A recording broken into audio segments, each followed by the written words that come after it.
ಜಗದೀಪ್ ಧನ್ಕರ್ ರಾಜೀನಾಮೆಯಿಂದ ತೆರವಾಗಿರುವ ಉಪರಾಷ್ಟ್ರಪತಿ ಸ್ಥಾನಕ್ಕೆ ಚುನಾವಣೆ ನಡೆಸುವುದಕ್ಕೆ ಚುನಾವಣಾ ಆಯೋಗ ಪ್ರಕ್ರಿಯೆ ಆರಂಭಿಸಿದ್ದು ಶೀಘ್ರದಲ್ಲೇ ಚುನಾವಣೆ ದಿನಾಂಕ ಹೊರಡಿಸುವ ಸಾಧ್ಯತೆ ಕೂಡ ಇದೆ. ಈ ಮಧ್ಯೆ ಬಿಜೆಪಿ ನೇತೃತ್ವದ ಎನ್ಡಿಎ ಬಹುಮತ ಹೊಂದಿದ್ದರೂ ಸಹ ಪ್ರತಿಪಕ್ಷಗಳು ಇಂಡಿಯಾ ಒಕ್ಕೂಟದಿಂದ ಒಮ್ಮತದ ಅಭ್ಯರ್ಥಿಯನ್ನು ಕಣಕ್ಕಿಳಿಸುವ ಸಾಧ್ಯತೆ ಇದೆ ಅಂತ ಮೂಲಗಳು ತಿಳಿಸಿವೆ.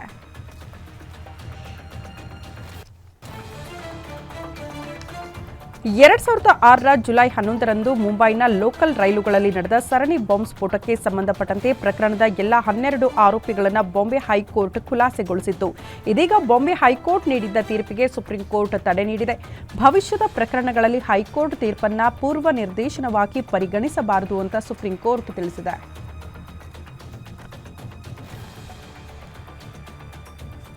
ಕ್ಯಾಬಿನ್ ಸಿಬ್ಬಂದಿ ವಿಶ್ರಾಂತಿ, ಕರ್ತವ್ಯ ನಿಯಮಗಳು, ಕ್ಯಾಬಿನ್ ಸಿಬ್ಬಂದಿ ತರಬೇತಿ ನಿಯಮಗಳು, ಕಾರ್ಯಾಚರಣೆಯ ಕಾರ್ಯವಿಧಾನಗಳಿಗೆ ಸಂಬಂಧಪಟ್ಟಂತೆ ವಿವಿಧ ಉಲ್ಲಂಘನೆಗಳಿಗಾಗಿ ಡಿಜಿಸಿಎ ಏರ್ ಇಂಡಿಯಾಗೆ 4 ಶೋಕಾಸ್ ನೋಟಿಸ್ಗಳನ್ನು ಜಾರಿ ಮಾಡಲಾಗಿದೆ ಅಂತೆ.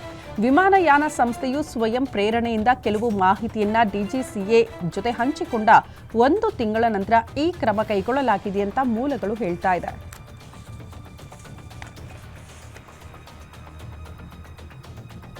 ರಾಜಸ್ಥಾನದಲ್ಲಿ ನಡೆದ ಮನಕಲುಕುವ ಘಟನೆ ಒಂದು ವೈರಲ್ ಆಗಿಬಿಟ್ಟಿದೆ. ಹೆತ್ತಮ್ಮನಿಗೆ ಮಗ ಹೊಡೆಯುವ ದೃಶ್ಯ ಇದಾಗಿದ್ದು ವ್ಯಾಪಕ ಆಕ್ರೋಶ ವ್ಯಕ್ತವಾಗ್ತಾ ಇದೆ.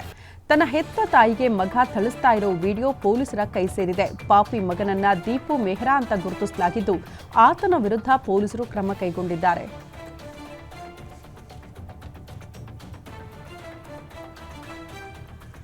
8 ತಿಂಗಳ ಮಗುವನ್ನ ತಲೆ ಕೆಳಗಡೆ ಮಾಡಿ ಹಿಡಿದುಕೊಂಡ ವ್ಯಕ್ತಿಯೊಬ್ಬ ಗ್ರಾಮದಲ್ಲಿ ಮೆರವಣಿಗೆ ಮಾಡಿರುವ ಘಟನೆ ಉತ್ತರ ಪ್ರದೇಶದ ರಾಂಪುರದಲ್ಲಿ ನಡೆದಿದೆ. ಮಗು ಗಾಯಗೊಂಡಿದ್ದು ಇದರ ವಿಡಿಯೋ ಸೋಷಿಯಲ್ ಮೀಡಿಯಾದಲ್ಲಿ ವೈರಲ್ ಆಗಿಬಿಟ್ಟಿದೆ. ಈ ಬಗ್ಗೆ ವ್ಯಾಪಕ ಆಕ್ರೋಶ ವ್ಯಕ್ತವಾದ ಬಳಿಕ ಪ್ರಕರಣ ದಾಖಲಿಸಿಕೊಂಡ ಪೊಲೀಸರು ಆರೋಪಿಯನ್ನ ವಶಕ್ಕೆ ಪಡೆದುಕೊಂಡಿದ್ದಾರೆ. ಪತ್ನಿ ಹಾಗೂ ಆಕೆಯ ಕುಟುಂಬದಿಂದ ವರದಕ್ಷಿಣೆ ಪಡೆಯುವುದಕ್ಕೆ ಆತ ಈ ರೀತಿ ಮಾಡಿದ್ದಾನೆ ಅಂತ ಹೇಳಲಾಗ್ತಾ ಇದೆ.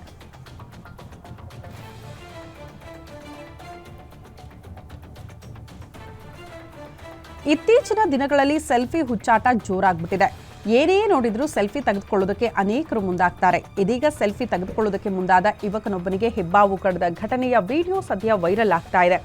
ಉರುಗ ರಕ್ಷಕರೊಬ್ಬರು ಹೆಬ್ಬಾವನ್ನ ರಕ್ಷಣೆ ಮಾಡಿದ್ರು. ಹೆಬ್ಬಾವನ್ನ ಕೈಯಲ್ಲಿ ಹಿಡ್ಕೊಂಡು ಬರುತ್ತಿದ್ದ ವೇಳೆ ಯುವಕನೊಬ್ಬ ಸೆಲ್ಫಿ ತೆಗೆದುಕೊಳ್ಳೋದಕ್ಕೆ ಮುಂದಾಗಿದ್ದಾನೆ. ಈ ವೇಳೆ ಹೆಬ್ಬಾವು ಆತನ ಕೈಗೆ ಕಚ್ಚಿದ್ದು ಈ ಘಟನೆ ಕ್ಯಾಮೆರಾದಲ್ಲಿ ಸೆರೆಯಾಗಿದೆ.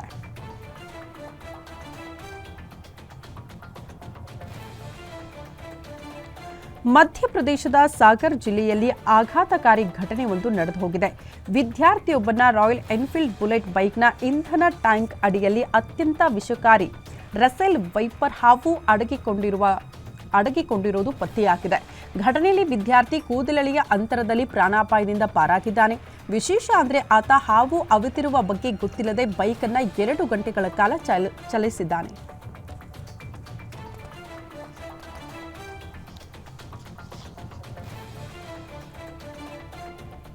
ಪ್ರಧಾನಿ ನರೇಂದ್ರ ಮೋದಿ ಪ್ರಸ್ತುತ ವಿದೇಶ ಪ್ರವಾಸದಲ್ಲಿದ್ದಾರೆ. 2 ದಿನಗಳ ಭೇಟಿಗಾಗಿ ಬ್ರಿಟನ್ಗೆ ತೆರಳಿದ್ದು ಅಲ್ಲಿ ಭಾರತೀಯರಿಂದ ಭವ್ಯ ಸ್ವಾಗತ ದೊರೆತಿದೆ.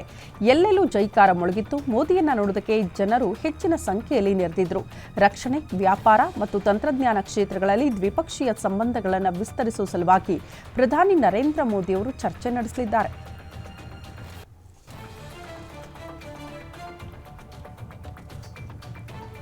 ಭಾರತ ಮತ್ತು ಬ್ರಿಟನ್ ದೇಶಗಳ ಮಧ್ಯೆ ಐತಿಹಾಸಿಕವೆನಿಸುವ ಮುಕ್ತ ವ್ಯಾಪಾರ ಒಪ್ಪಂದಕ್ಕೆ ಸಹಿ ಬಿದ್ದಿದೆ. ಈ ಒಪ್ಪಂದದಿಂದ 2 ದೇಶಗಳ ನಡುವಿನ ವ್ಯಾಪಾರ ವಹಿವಾಟು ವಾರ್ಷಿಕವಾಗಿ $34 ಬಿಲಿಯನ್ ನಷ್ಟು ಹೆಚ್ಚಳವಾಗುವ ನಿರೀಕ್ಷೆ ಕೂಡ ಇದೆ. ನರೇಂದ್ರ ಮೋದಿ ಅವರ ಬ್ರಿಟನ್ ಪ್ರವಾಸದ ವೇಳೆ ಒಪ್ಪಂದಕ್ಕೆ ಅಂಕಿತ ಹಾಕಲಾಗಿದೆ. ನರೇಂದ್ರ ಮೋದಿ ಹಾಗೂ ಬ್ರಿಟನ್ ಪ್ರಧಾನಿ ಕೀರ್ ಸ್ಟಾರ್ಮರ್ ಸಮ್ಮುಖದಲ್ಲಿ ಒಪ್ಪಂದಕ್ಕೆ ಅಧಿಕೃತ ಮುದ್ರೆ ಬಿದ್ದಿದೆ.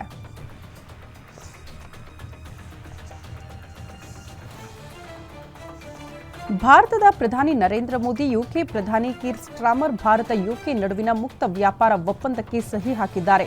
ಆರ್ಥಿಕ ಸಂಬಂಧಗಳನ್ನು ಹೆಚ್ಚು ಮಾಡುವ ಸಲುವಾಗಿ ಇದು ಒಂದು ಮಹತ್ವದ ಕ್ಷಣ. ಈ ಒಪ್ಪಂದವು 2 ರಾಷ್ಟ್ರಗಳಿಗೆ ಪ್ರಯೋಜನವನ್ನ ನೀಡುತ್ತೆ. ಇಂಗ್ಲೆಂಡ್ ಯುರೋಪಿಯನ್ ಒಕ್ಕೂಟವನ್ನ ತೊರೆದ ನಂತರ ಅತ್ಯಂತ ಮಹತ್ವದ ಒಪ್ಪಂದ ಇದಾಗಿದೆ. ಹಾಗೆ ಇದು ಭಾರತ ಇದುವರೆಗೂ ಮಾಡಿಕೊಂಡ ಅತ್ಯಂತ ಸಮಗ್ರ ಒಪ್ಪಂದಗಳಲ್ಲಿ ಒಂದು ಅಂತ ಬ್ರಿಟನ್ ಪ್ರಧಾನಿ ಕೀರ್ ಹೇಳಿದ್ದಾರೆ.